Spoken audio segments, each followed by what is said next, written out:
இன்றைக்கி மேங்கோ கீரை எப்படி சேர்த்து வாங்க பார்க்கலாம். இப்போ கடாயில் ஒரு ஸ்பூன் நெய் எடுத்துக்கிட்டேன், 3 ஸ்பூன் சேமியா எடுத்துக்கிட்டேன். நல்லா ரோஸ்ட்டாக ஒருத்தர் எடுத்துக்கலாம் பார்ப்போம். இப்போ இன்னொரு கடாயில் 1/2 லிட்டர் பால் எடுத்துக்கிட்டேன். நான் தண்ணி சேர்க்கல.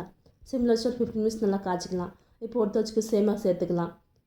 சுகர் சேர்த்துக்கலாம். 3 ஸ்பூன் போட்டுக்கிட்டேன். உங்களுக்கு ஸ்வீட் எவ்வளோ வேணுமோ போட்டுக்கோங்க. இது மாதிரி நல்லா கொதி வந்த பின்னாடி நட்ஸ் சேர்த்துக்கலாம். இன்றைக்கி பாதாம் முந்திரி தான் சேர்க்க போகிறோம். ஸ்லைஸை கட் பண்ணிவிட்டு சேர்த்துக்கலாம். இது நல்லா கொச்சி வந்த பின்னாடி லாஸ்ட்டில் கொஞ்சம் மிளகுத்தூள் போட்டுக்கலாம். போட்டு ஒரு 1/2 ஹவர் பக்கம் வச்சுக்கலாம். இது கொஞ்சம் சில்லுன்னு ஆகட்டும்.